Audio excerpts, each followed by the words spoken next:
কিন্তু আমাদের দেশে যত মাহফিল হয়, এই মাহফিলে আসলে আগে বক্তার ব্রেন শেষ করে দেয়, কথা ঠিক কিনা?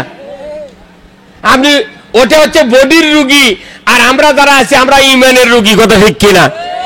বডির রুগী ভালো করার জন্য ডাক্তারের কাছে আমরা সবাই বলি, ভাই ভালো দামি দামি ওষুধ দেন যাতে রোগ ভালো হয়, কথা ঠিক কিনা?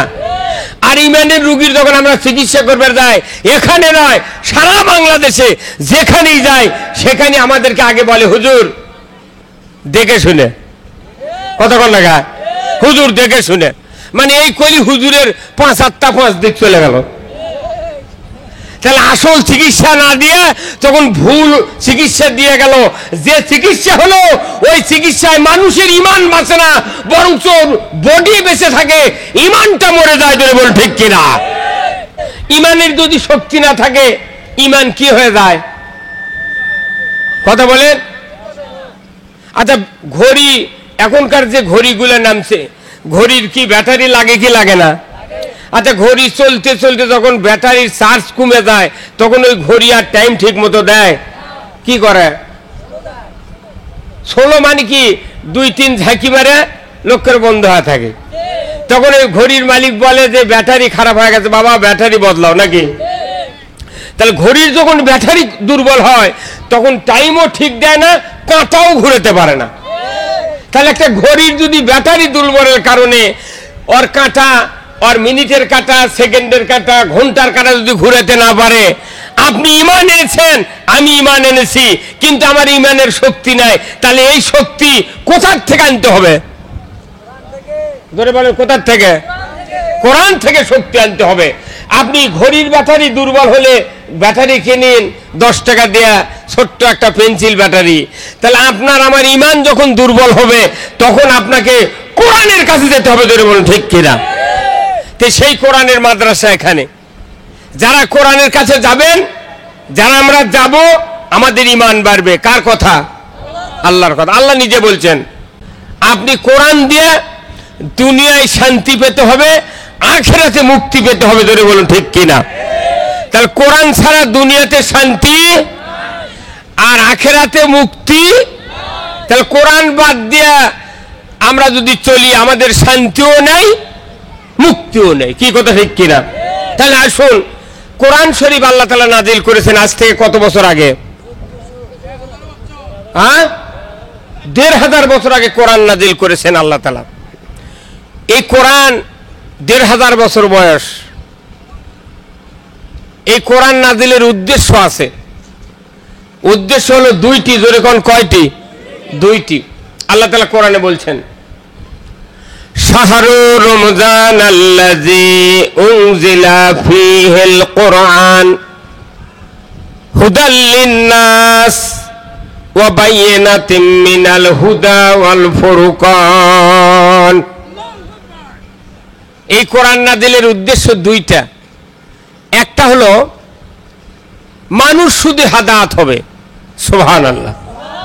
মানুষ কি হবে? শুধু হেদায়েত হবে। হেদায়েত হওয়া মানে কি? আল্লাহর পক্ষ নেবে, রসুলের পক্ষ নেবে, ইসলামের পক্ষ নেবে, কোরআনের পক্ষ নেবে। ধরে বলুন ঠিক কিনা?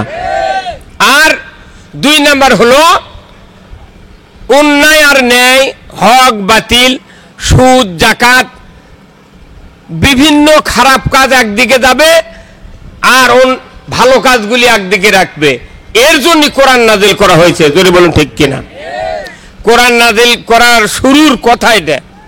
কিন্তু 1500 বছর হচ্ছে এই সারা পৃথিবীতে 840 কোটি মানুষ বর্তমানে জীবিত। 840 কোটি। তারই ভেতরে 140 কোটি মানুষ খালি ইমানের পক্ষে। কিসের পক্ষে? ইমানের পক্ষে। তারা মনে করে কালেমা পড়তে হবে, নামাজ আদায় করতে হবে, আখিরাত আছে, জান্নাত জাহান্নাম, কবরের আযাব আছে, সুদ খাওয়া হবে না, চুরি করা যাবে না, জানা করা যাবে না, অন্যায় করা যাবে না, বিভিন্ন ভালো এবং মন্দ কাজের সঠিক কিছু বুঝো আছে মানুষের ভেতরে। কথা ঠিক কিনা? কিন্তু এই 140 কোটি মানুষ, তার 75% লোক নামাজ আদায় করে না। ওরা খালি ইমানের পক্ষে কিন্তু নামাজ পড়ে না। অথচ ইমানদার। কিন্তু আল্লাহ রসুল বলছেন প্রকৃত ইমানদার কারা? প্রকৃত ইমানদার তো তারাই, আল্লাহ রসুল বলছেন, যে ব্যক্তি তিনটি গুণে গুণান্বিত। যেরকম সুবহানাল্লাহ। কয়টি গুণ? তিনটা। এক নাম্বার হলো ইকরার বিল লিসান, তাসদিক বিল জিনান, আমলুম বিল আরকান। যে ব্যক্তির চ্যানেলটি সাবস্ক্রাইব করে আমাদের সঙ্গেই থাকুন। ভিতরে তিনটা গুণের এক নাম্বার হলো কালেমা তেলাওয়াত করে, অন্তরে অর্থ বিশ্বাস করে এবং কাজে প্রমাণ করে, তারাই হলো ইমানদার। জোরে কোন মারহাবা। ইমানদার তো তারাই যারা কালেমা পড়ে, অর্থ বোঝে, কাজ করে। কার? আল্লাহ। ইমানদার। এখন এই ইমান এনেছি, ইমানের তো শক্তি বাড়াতে হবে। জোরে বলুন ঠিক কিনা? কি দিয়ে শক্তি বাড়াবেন? আল্লাহ তাআলা কোরআনে বলছেন সূরা আনফালের ভেতরে প্রথমের দিকে, ইন্নামাল মুমিনুনা আল্লাযীনা ইযা যুকিরাল্লাহ ওয়াজিলাত কুলুবুহুম ওয়া ইযা তুলিয়াত আলাইহিম আয়াতুহু জাদাতহুম ঈমানাও ওয়া আলা রাব্বিহিম ইয়াতাওয়াক্কালুন। আমরা ঈমান এনেছি, কালেমা পড়েছি, অর্থ বুঝেছি, কাজও করি, মাঝে মধ্যে জুমার নামাজ পড়ি। কথা ঠিক কিনা? মাঝে মধ্যে পড়ি, 2-4টা রোজা করি, ফকিরক ভিক্ষা দিই, রোজার ভেতরে জামাই জিগ লাত্তা সিমাই দিই, কত টাকা, রোজার পরে ফতরা দিই, কিছু কিছু ভালো ভালো কাজ করি। তাহলে বোঝা যায় ঈমান আছে, কিন্তু ঈমানের শক্তি নাই। ঈমানের যদি শক্তি না থাকে, ঈমান কি হয়ে যায়? কথা বলেন। আচ্ছা, ঘড়ি, এখনকার যে ঘড়িগুলো নামছে, ঘড়ির কি ব্যাটারি লাগে কি লাগে না? আচ্ছা, ঘড়ি চলতে চলতে যখন ব্যাটারির চার্জ কমে যায়, তখন ওই ঘড়ি আর টাইম ঠিক মতো দেয়? কি করে? ষোলো মানে কি 2-3 ঝাঁকি মারে লক্ষ্যের বন্ধ হয়ে থাকে। তখন ওই ঘড়ির মালিক বলে যে ব্যাটারি খারাপ হয়ে গেছে, বাবা ব্যাটারি বদলাও নাকি। তাহলে ঘড়ির যখন ব্যাটারি দুর্বল হয়, তখন টাইমও ঠিক দেয় না, কাঁটাও ঘুরতে পারে না। তাহলে একটা ঘড়ির যদি ব্যাটারি দুর্বলের কারণে ওর কাঁটা, ওর মিনিটের কাঁটা, সেকেন্ডের কাঁটা, ঘন্টার কাঁটা যদি ঘুরাতে না পারে, আপনি ঈমান এনেছেন, আমি ঈমান এনেছি, কিন্তু আমার ঈমানের শক্তি নাই, তাহলে এই শক্তি কোথার থেকে আনতে হবে? ধরে বলেন কোথার থেকে? কোরআন থেকে শক্তি আনতে হবে। আপনি ঘড়ির ব্যাটারি দুর্বল হলে ব্যাটারি কিনেন 10 টাকা দেয়া, ছোট্ট একটা পেন্সিল ব্যাটারি। তাহলে আপনার আমার ঈমান যখন দুর্বল হবে, তখন আপনাকে কোরআনের কাছে যেতে হবে। ধরে বলুন ঠিক কিনা? তো সেই কোরআনের মাদ্রাসা এখানে, যারা কোরআনের কাছে যাবেন, যারা আমরা যাব, আমাদের ঈমান বাড়বে। কার কথা? আল্লাহর কথা। আল্লাহ নিজে বলছেন, নিশ্চয় যারা মুমিন, কারা মুমিন? যাদের সামনে আল্লাহ সুবহানাহু তাআলার নাম উচ্চারণ করলে অন্তর অজিলাত কুলুবুহুম, থরথর করে কম্পন শুরু হয়, ভয় পয়দা হয়, আল্লাহর ভালোবাসা সৃষ্টি হয়, আল্লাহর পথ ধরার সাহস যোগায়। আল্লাহ ছাড়া মাবুদ নাই, এটা যারা বুঝতে পারে, আমার আল্লাহ বলেছেন এইরকম ব্যক্তির সামনে যখন ওয়াইজা তুলিয়াত আলাইহিম আয়াতুহু, যখন কোরআন শোনানো হয়, ওই বান্দার অন্তরে আল্লাহ ঈমানকে বাড়িয়ে দেয়। কোরআন যত শুনবেন, কোরআনের অর্থ যত শুনবেন, তত মানুষের, ওই রকম মানুষের ঈমান বাড়বে যাদের আল্লাহর নাম উচ্চারণ হলে অন্তর থরথর করে কাঁপে। ধরে কোন সুবহানাল্লাহ। আল্লাহর নাম শোনার সাথে সাথেই অন্তরের ভিতরে কম্পন শুরু হয়। এমন বান্দাগুলিকে টেস্ট করার জন্য আল্লাহ তাআলা প্রতিদিন 5 বার করে মাইকের, মসজিদের মাইকে আল্লাহু আকবারের উচ্চারণটা কতবার শোনানো হয়? ধরে বলুন কতবার? প্রতি নামাজে 5 বার নয়, প্রতি নামাজে 6 বার। প্রতি নামাজে 6 বার আর তাহলে 5 ওয়াক্তে 30 বার আল্লাহর নাম উচ্চারণ করা হয়। সমাজে যদি পাক্কা ইমানদার থাকতাম, আজানের সাথে সাথে মসজিদগুলি ভরে যেত। ধরে বলুন ঠিক কিনা? ইমানদার আছে কিন্তু আল্লাহর নাম শুনলে অন্তর কাঁপে না, তাহলে বোঝা যাবে ইমানটা কি দুর্বল। আপনাকে এইদিকে ব্যাটারি আছে ভাই, ব্যাটারি এই যে মাইক বাজানে, তারপরে আগে তো ক্যাসেট টেলিভিশন চালানো হচ্ছিল কি দেয়া, ব্যাটারি দেয়া, তারপর গাড়ি চালানো হচ্ছিল ব্যাটারি দেয়া, এখনো গাড়ি চলে ব্যাটারি দেয়া সেলফ স্টার্টের জন্য।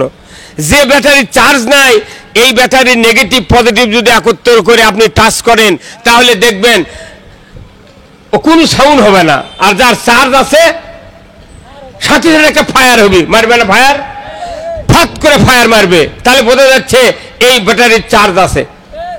আল্লাহর নাম মসজিদে, একটা মসজিদে আজান হয় প্রতি বছরে 1825 বার। কতবার? 1825 বার আজান হয় একটা মসজিদের মাইকে। এখন এই গ্রামে যদি 2টা মসজিদ থাকে তাহলে 3650 বার আজান হচ্ছে। এই 2 আজানই এই গ্রামের সব মানুষ শুনি আমরা, কিন্তু প্রতি বছরে মাত্র 52 জুম্মার দিনে 52 দিন মসজিদে যায় হাজার হাজার মানুষ। এই সারা বাংলাদেশে লক্ষ লক্ষ মানুষ শুধু 52 দিনের আজানকে গুরুত্ব দেয়, কিন্তু অন্য কোনো আজান যত হচ্ছে 1836 বার, এই আজানগুলোর কোনো দাম নাই তাদের কাছে। ধরে বলুন ঠিক কিনা? তাহলে যারা আজানের দাম দেয় না, বোঝা যাচ্ছে এরা আল্লাহর মহব্বত নাই এদের অন্তরে। এদেরকে যদি হাজারো মানুষ যদি কোরআন শোনায়, এদেরকে যদি হাজারো ফেরেশতা এসে কোরআন শোনায়, এদের অন্তরে ঈমান নসিব হবে না, হেদায়েত নসিব হবে না। ধরে বলুন ঠিক কিনা? আজকে বলুন আমাকে সমাজে এই দুরবস্থা নাই কন্ত? আজকে শুক্রবার, আজকে জুমার দিনে যত মানুষ মসজিদে যায়, আসরের সময় কি ওই মানুষ গেছে? ফজরের সময়? এমন দিন মসজিদ আছে কিছুগুলা যে মুয়াজ্জিন আজান দেয়, আকামত দেওয়ার লোক নেই। তাহলে অথচ 60 বছর হচ্ছে মসজিদের বয়স, ইমাম 2-4 জন মারা গেছে, তাও দেখা যায় মসজিদে 500 বাড়ি ইসাতুল পায় না ঘুমুর থেকে।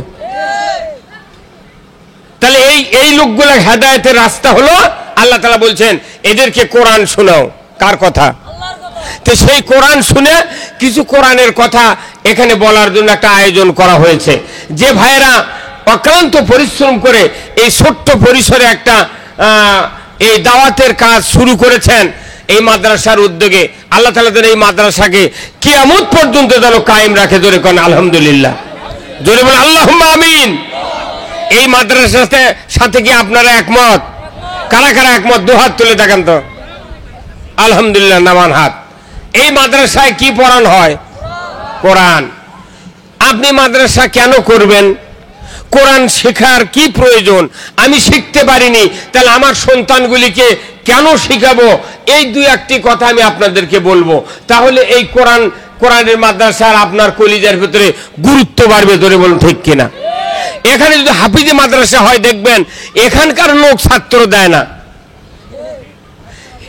যে গ্রামে মাদ্রাসা হয় আশেপাশের 2-4 গ্রামের লোক ছাত্র দেয় না। ওই গাইবান্ধা, ওই সুন্দরগঞ্জ, ওই নীলফামারী, ওই নেওয়াশি, কুড়িগ্রাম, ওই বগুড়া, অন্য জায়গার থেকে সে লেখাপড়া করে। কিন্তু আপনার অর্থ দিয়ে মাদ্রাসা তৈরি করা, আপনার ছেলে মাদ্রাসার হুজুর হয় না, হাফেজ হয় না। জোরে বলুন ঠিক কিনা? এই কারণটার চিকিৎসা করা লাগবে আমার। কথা কন।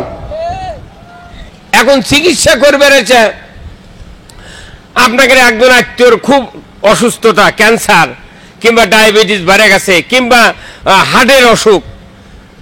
এখন আপনার ওই লোকটা হয় দুলাভাই কিংবা ভগ্নিপতি কিংবা জামাই, তার সাথে কমপক্ষে এই জটিল রোগীর সাথে 3-4 জন হেল্পার ওই ডাক্তারের কাছে যায় কি যায় না?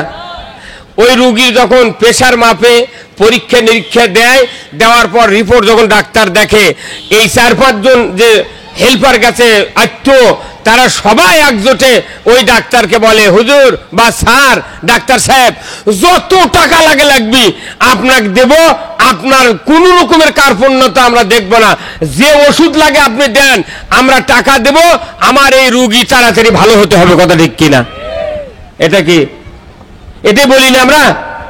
আমরা সবাই পাঞ্চিং করি ডাক্তারকে, ভাই ভালো ওষুধ দেন, ভালো ডাক্তার আপনি দেখান, কোনো টেনশন নেই। এটা তো রোগের ব্যাপারে। কিন্তু আমাদের দেশে যত মাহফিল হয়, এই মাহফিলে আসলে আগে বক্তার বেন শেষ করে দেয়। কথা ঠিক কিনা? আপনি ওটা হচ্ছে বডির রুগী, আর আমরা যারা আছি আমরা ইমানের রুগী। কথা ঠিক কিনা? বডির রুগী ভালো করার জন্য ডাক্তারের কাছে আমরা সবাই বলি, ভাই ভালো দামি দামি ওষুধ দেন যাতে রোগ ভালো হয়। কথা ঠিক কিনা? আর ইমানের রুগীর যখন আমরা চিকিৎসা করবে যাই, এখানে নয় সারা বাংলাদেশে যেখানেই যাই সেখানে আমাদেরকে আগে বলে, হুজুর দেখে শুনে। কথা কোন লাগা? হুজুর দেখে শুনে, মানে এই করি হুজুরের 5 দিক চলে গেল। তাহলে আসল চিকিৎসা না দিয়ে তখন ভুল চিকিৎসা দিয়ে গেল। যে চিকিৎসা হলো ওই চিকিৎসায় মানুষের ইমান বাঁচে না, বরঞ্চ বডি বেঁচে থাকে, ইমানটা মরে যায়। ধরে বল ঠিক কিনা?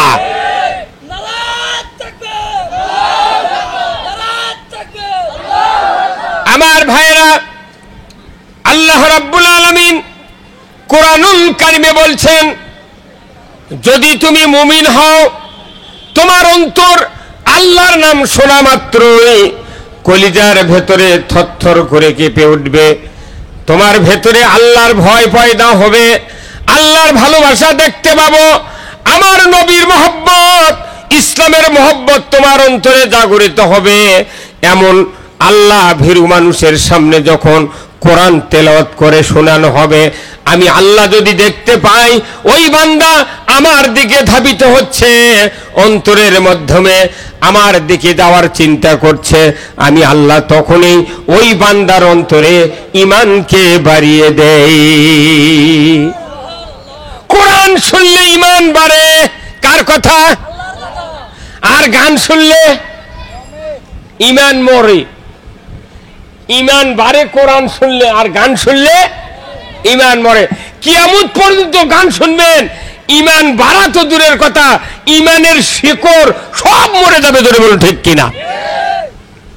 তাহলে বাংলাদেশের মানুষ ফেসবুক, ইউটিউবে, আগে তো ক্যাসেট ছিল, সিডি ছিল, কিন্তু এখন থেকে ভাই নিচে দাও তো, নিচে দাও, একটু দেখা যাচ্ছে না, হ্যাঁ এখানে দাও, এখানে দাও, তার টেপ দিয়ে আটকে দাও। কথা বুঝতে পারছেন? বাংলাদেশের মানুষ এখন রেডিও টেলিভিশনের সেন্টার ধরা লাগে না, একবারে পকেটেই সব আছে। এখন আপনি অশ্লীলতা বর্ণগ্রাফি দেখতেছেন, গান শুনতেছেন, সাউন্ড দিচ্ছেন না, এখন তার শোনা যায় না, কানের ভেতরে হেডফোন দিয়ে সমানে মারতেছে। কতক্ষণ মোবাইল অন করে বালছের তলে থসে আর কানের দিছে হেডফোন, বাপ মা আছে মনে করতেছে বেটা ঘুমাচ্ছে, বাপ মাও জানে না যে কানত কি দিয়ে থসে। কথা বলেন? আবার যদি হেডফোন না থাকে, দেখতেছে প্রকাশ্যে, দেখতেছে বড় বর্ণগ্রাফি, তখন দেখলো যে বাপ মা বা বড় ভাই বোন আসতেছে, তখন খালি আঙ্গুলের একটা ধাক্কা মারা, নাই সব নাই, চলে গেছে, বাপ মাও চলে গেল, আবার টান মারছে। কথা কয় একেবারে। তাহলে এখন এমন একটা ভাবে গোপনীয়তা রক্ষা করে মানুষের ঈমান ধ্বংস করা হচ্ছে। এই ঈমান কে যদি শক্তিশালী রাখতে চায়, সব সময় কোরআন পড়তে হবে। ধরে বলুন ঠিক কিনা? আজকে মানুষ কোরআন না পড়ার কারণে, কোরআনের পক্ষে না থাকার কারণে আজকে দেশে পানি নাই। কিরকম ম্যাক করে মনে হচ্ছে আজীবনে বন্যা হবে, কিন্তু 2-4 ফুট পরে ম্যাক চলে গেছে, হিলি পার্বতীপুর পার হয়, নাই পানি নাই। আজকে দুপুরের পর কি মেঘ, মসজিদে নামাজ বার হওয়ার পর সেই বৃষ্টি আমাকে এলাকাত 5 সেকেন্ডও থাকেনি, তারপরে এই দিক দেখা গেল মেঘ, আচ্ছা দেখি পানি নাই, সামান্য মাঝখানে পড়ে শেষ। এটা আমাদের কারণে হচ্ছে। ধরে বলুন ঠিক কিনা? আজকে ইমানদার আছে কিন্তু দুর্বল ইমান। ব্যাটারি দুর্বল হলে যেরকম রেডিওর সেন্টার ধরে না, ঘড়ি চলে না, মাইক বাজে না, ওই রকম ইমান দুর্বল হলে মানুষের জীবন জান্নাতের পথে চলে না। ধরে বলুন ঠিক কিনা? আল্লাহ রাব্বুল আলামিন তার নবীর মাধ্যমে আমাদেরকে জানা দিয়েছেন, ও নবী আপনি বলে দিন আপনার উম্মতদের ভেতরে উৎকৃষ্ট মানুষ কারা। আল্লাহ রাব্বুল আলামিনের হাবিব বলেছেন, খায়রুকুম মান তাআল্লামাল কুরআনা ওয়া আল্লামা, উৎকৃষ্ট তো তারাই যারা নিজেরা কোরআন শেখে অপরকে শিক্ষা দেয়। ধরে কোন সুবহানাল্লাহ। উৎকৃষ্ট লোক তারাই যারা নিজেরা কোরআন শিখে, জানে, বুঝে, বুঝায়, জানায়, শিখায়, এরাই হলো উত্তম লোক। ধরে কোন সুবহানাল্লাহ। এরাই উত্তম। কিন্তু এখন বর্তমানে উত্তম কারা? যারা বাজারে বেশিক্ষণ থাকে। কি কোন দেখা বাজারে থাকে, যারা বেশি নামাজ পড়ে না, 5 ওয়াক্ত পড়ে না, বেশি পড়ে না, 2-4 ওয়াক্ত পড়ে, কম পড়ে, এরাই উৎকৃষ্ট। এখন এরাই উৎকৃষ্ট না। রাসূলের কথা হলো তারাই উৎকৃষ্ট যারা কোরআন শেখে এবং অপরকে শিক্ষা দেয়। এই মাদ্রাসায় যারা হুজুর আছেন তারা উৎকৃষ্ট 1 নাম্বার। আর যারা অর্থ দিয়ে, টাকা দিয়ে, পয়সা দিয়ে এই মাদ্রাসা তৈরি করেছেন তারাও উৎকৃষ্টের একটা অংশে থাকবেন। তারা হলেন ফাউন্ডেশন, তারা ফাউন্ডার। এই উৎকৃষ্ট লোক তৈরি করার কারখানার মালিক। ধরে কোন সুবহানাল্লাহ। যেখানে রুটি তৈরি হয়, তন্দুর বানায়, ওই তন্দুরের মালিক রুটির লাভ খায়। ধরে বলুন ঠিক কিনা? তন্দুরের মালিক রুটির লাভ খায়। এখানে যত সওয়াব কামাই হবে এখানকার লাভ পাবে তারাই যাদের অর্থ দিয়া, সমর্থন দিয়া, হাসি দিয়া, সহযোগিতা দিয়া, জায়গা দিয়া, টাকা দিয়া যারা এই মাদ্রাসা কায়েম করেছেন তারা কিয়ামত পর্যন্ত ফল পাবেন। ধরে কোন সুবহানাল্লাহ। এখানে এই মাদ্রাসা কিয়ামত পর্যন্ত কায়েম হোক, এটাকে আপনারা চান? চান ভাই? খালি চাইলে হবে না। 1 নাম্বার কাজ, আপনাকে সন্তান দিতে হবে। কি দিতে হবে? প্রত্যেক বাড়ি বাড়ি একজন করে হাফেজ বানাতে হয়, প্রত্যেক বাড়ি বাড়ি। কারণ আপনার মৃত্যুর পর আপনার জানাজা করবে কে? কে করবে জানাজা বলেন? ওই মসজিদের ইমাম, ওই মুয়াজ্জিন, ওই অপরের ছেলে না। আমার জীবন তখনই সার্থক এই পৃথিবীতে আসা যখন আমার মৃত্যুর পর আমার একটা সন্তান আমার জানাজা করে দাফন করে দেবে। জোরে বলুন ঠিক কিনা? জানাজা তো পরের ব্যাপার, কিন্তু আপনাকে ঈমান নিয়ে মরতে হবে। কারা কারা ঈমান নিয়ে মরতে চান হাত তোলেন তো ভাই একটু। কারা কারা? আলহামদুলিল্লাহ, নামান হাত। ঈমান নিয়ে মরতে চান তাহলে আপনাকে ব্যবস্থা করতে হবে। আল্লাহর নবী বলেছেন, দুনিয়ার থেকে বিদায়ের সময় ওই মানুষটি ঈমানের মৃত্যুবরণ করতে পারবে যে মানুষটা মরণের সময় অন্তিম শয্যায় শায়িত হয়ে গেল। শয়তান যখন বাবার সুরতে ডান দিকে বসবে, মায়ের সুরতে শয়তান যখন বাম দিকে বসবে, বাবা বলবে, বেটারে 40 বছর পর্যন্ত মাথার ঘাম পায়ে ফেলে আমি তোমাকে লালন পালন করেছি। আমি দুনিয়ার থেকে বিদায়ের সময় ইহুদি ধর্ম গ্রহণ করে মারা গিয়েছি। তুমি ইহুদি হইয়া মরো, তোমার ভালো হবে। মায়ের সুরত ধরে শয়তান বলবে, বেটারে 10 মাস 10 দিন উদরে ধারণ করেছিলাম, তোমাকে 2.5 বছর দুগ্ধ পান করিয়েছি, 5 বছর মেথরের কাজ করেছি, কঠিন শীতের ভেতরে তোমাকে বুকের উপর করে ঠান্ডার থেকে বাঁচিয়ে দিয়েছি। প্রাণের সন্তান, আমি মরণের সময় নাসারা ধর্ম গ্রহণ করে মারা গিয়েছি, তুমি নাসারা হইয়া মরো, তোমার ভালো হবে। বলুন তো, দুই দিকের বাবার সুরতধারী শয়তান, মায়ের সুরতধারী শয়তান, এই দুইজন যে কথাগুলি বলছে এই কথাগুলি কি আমরা মানতে পারি? যখন পারি? আমার নবী বলেছেন, ওই সময় যদি তোমার যদি একজন সন্তান থাকে হাফেজে কোরআন, কারি সাহেব, কোরআন প্রেমিক, আলিম বেটা যদি শিওরের কাছে বসে সূরা ইয়াসিন তেলাওয়াত করতে পারে, বিসমিল্লাহির রহমানির রহিম, ইয়াসিন ওয়াল কুরআনিল হাকীম। এইভাবে তেলাওয়াত শুরু হয়ে গেল। আমার নবী বলেছেন ওই সন্তান যখন বাবা মার কানের কাছে যখন কোরআন তেলাওয়াত করতে শুরু করবে, শয়তান সাথে সাথে ভাগিয়ে যাবে। কলিজার ভেতরে যখন চিন্তা হবে এই তো আমার সেই সন্তান যাকে টাটিপাড়া মাদ্রাসায় হাফেজ বানাইছিলাম, মাথার ঘাম পায়ে ফেলে কোরআন শিক্ষা দিয়েছিলাম, আমার জীবন আজকে দুনিয়ার থেকে বিদায়ের সময় আমার জীবনটা সার্থক, নিজের ছেলের মুখে কোরআন শুনতে পাচ্ছি। আমার রসুল বলেছেন ওই শয়তান দুইজন ভাগিয়ে যাওয়ার পর রসুল নিজে আপনার সামনে দেখা দেবে। জোরে কন্যা সুবহানাল্লাহ। রসুল এসে বলবেন ও আমার উম্মত, কোনো ভয় নাই, চিন্তা নাই, তুমি আমার চেহারা দেখো, আমি মদিনার থেকে তোমার সামনে দেখা করতে এসেছি, তুমি আমার চেহারা দেখো আর কালিমা পড়ে তুমি মৃত্যুর মুখে ঘুমিয়ে যাও। ধরে কোন সুবহানাল্লাহ। আল্লাহর নবী বলেছেন মরণের সময় যদি আপন একটা সন্তান কোরআন শোনাতে পারে, নির্ঘাত ওই লোকটা শয়তানি ওয়াসওয়াসা থেকে বেঁচে যাবে। সে কালিমা পড়ে মৃত্যুবরণ করা মানে তাকে ইমানের সহিত আল্লাহ তাআলা কবুল করে নেবেন। জোরে কোন সুবহানাল্লাহ। নিজের সন্তান যদি হাফেজ হয়, নিজের সন্তান যদি হাফেজ হয়, তাহলে এত বড় সৌভাগ্য আর পৃথিবীতে নাই। জোরে বলুন ঠিক কিনা? আছে? কিন্তু নিজের সন্তান নাই, হাফেজ নাই, মৌলবি নাই, কারি নাই, অন্য একজন মানুষকে মাদ্রাসার হাফেজ কিংবা মাদ্রাসার অন্য কাউকে যদি আপনি আনতে দেন দেখে, তাহলে দেখবেন যে ওই লোকটা বাড়িতে নাই, আর এক জায়গায় চলে গেছে। তাহলে বোঝা যাচ্ছে যে আপনার ওই লোককে হুজুরকে ডেকে আনতে আনতে আজরাইল জানলিয়া বহু দূর চলে গেছে। ধরে বলুন ঠিক কিনা?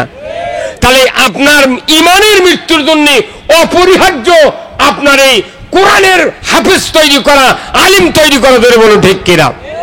এখন আপনার সন্তান বড় হয়ে গেছে, আর পারলেন না, আপনার ছেলের ছেলে আছে, মেয়ের ছেলে আছে কিংবা মেয়ে আছে, আপনি একজনকে হাফেজ বানান, আল্লাহর ইজ্জতের কসম মৃত্যুর সময় কোরআন পড়বে, ইমানের মৃত্যু নষ্ট হবে। ধরে কোন আল্লাহু আকবার। তাহলে আমাদের মরণের সময় ইমানের মৃত্যু যদি চাই, তাহলে নিজের সন্তানদের ভেতরে একজন আলিম বানাতে হবে। ধরে বলুন ঠিক কিনা? এরপরে আসেন, মৃত্যু হয়ে গেল, আপনাকে জানাজা করতে হবে। জানাজার সময় অন্য একজন লোককে ইমামতি করে যদি আপনার জানাজা করা হয়, তাহলে দেখবেন ওই লোক জানাজা করতে 5-6 মিনিট লাগবে, তারই ভেতর জানাজা শেষ। কিন্তু আপনি নিজের সন্তান যদি বাবার খাটনির কাছে দাঁড়ায়, তাকবীরে তাহরিমা বাঁধবেন নিয়ত বলে, তারপরে আপনার সানা পড়তে কমপক্ষে 3 মিনিট লাগবে। জাল্লা সানাউকা লা ইলাহা গায়রু, কমপক্ষে 3 মিনিট লাগবে। এরপরে তাকবীর দেওয়ার পর দরুদ শরীফ পড়তে কমপক্ষে 5 মিনিট, দরুদের পর দোয়া বলতে আপনাকে আরো 7 মিনিট লাগবে। কারণ এটা তো আমার বাবা, যিনি আমাকে জন্ম দিয়েছিলেন। হাটে গিয়েছি, টাকা নাই, তারপরেও বাবা 5 টাকা আমার হাতে দিয়েছেন। তাহলে এই বাবার আজকে আমি জানাজায় হাজির। আল্লাহ, আমার বাবা আমাকে যেভাবে লালন পালন করেছেন ছোটবেলার থেকে, আল্লাহ আমি আজকে নিজে জানাজা করে আমার বাপকে আপনার হাতে তুলে দিচ্ছি। আল্লাহ আমার বাপকে কিয়ামত পর্যন্ত কবরের ভেতর সেইভাবে লালন পালন করবেন। জোরে বল আল্লাহু আকবার। আল্লাহর নবী বলেছেন দুনিয়ার কোন মানুষের সবচেয়ে 3টি আমল জারি থাকে। আমার রসুল বলেছেন ইজা মাতাল ইনসানু ইনকাতান হু আমালু ইল্লা মিন সালাসাতিন ইল্লা মিন সাদাকাতিন জারিয়াতিন আও ইলমুহু ইয়ানতুবিহিন নাস আও ওয়ালাদুন সালিহ ইয়াদু লাহু। জোরে কন্না মারহাবা। আমার আল্লাহর নবী বলেছেন মানুষ মরে যাবে, সমস্ত আমল বন্ধ, মাত্র 3টা আমল জারি থাকবে। 1 নাম্বার সদকায়ে জারিয়া, মসজিদ, মাদ্রাসা, স্কুল, কলেজ, কালভার্ট, ব্রিজ, এইগুলিতে যারা সাহায্য করবে, আমার রসুল বলেছেন কিয়ামত পর্যন্ত তাদের আমলনামায় সওয়াব যাবে। 2 নাম্বার, এমন ইলম আপনি শুনলেন, অর্জন করলেন, শিখলেন, এই ইলমের কথা আপনি মানুষকে বলছেন, এই মানুষগুলি যতদিন আমল করবে কিয়ামত পর্যন্ত আপনার আমলনামায় সওয়াব যাবে, জোরে কন্যা সুবহানাল্লাহ। এরপরে নিজস্ব একটা বীমা, আজকে মানুষ দুনিয়ার জীবনে ব্যাংকিং বীমা করে, কত ধরনের গাছ লাগায়, কত বীমা করে মানুষ ভবিষ্যতে একটু অর্থ পাওয়ার জন্য। কিন্তু আমার রসুল বলেছেন, তোমার যদি একটা নেক সন্তান থাকে, হাফেজ হয়, কারি হয়, মৌলবি হয়, ওই সন্তান তোমার জীবনের মুক্তির বীমা। ওই রকম বীমা যদি তুমি করতে পারো, আমি আল্লাহর নবী বলে দিচ্ছি, কিয়ামত পর্যন্ত ওই সন্তানের দ্বারা তোমার আমলনামায় সওয়াব লেখা হবে, জোরে কন্যা সুবহানাল্লাহ।